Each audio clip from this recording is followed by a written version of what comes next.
Kerlo, L'échiquier de la reine, chez Plon.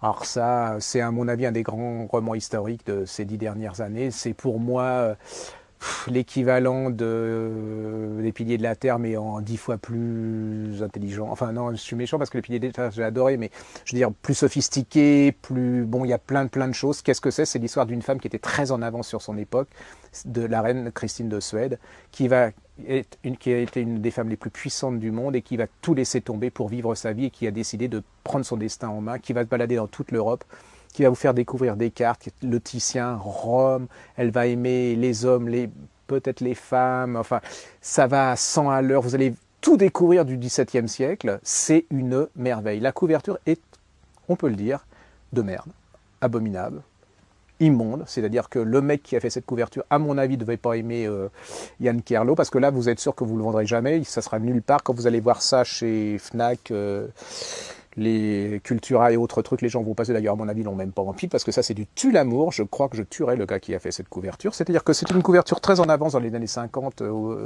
à Saint-Germain-des-Prés, au temps de Juliette Gréco, voyez-vous, ou de Boris Vian.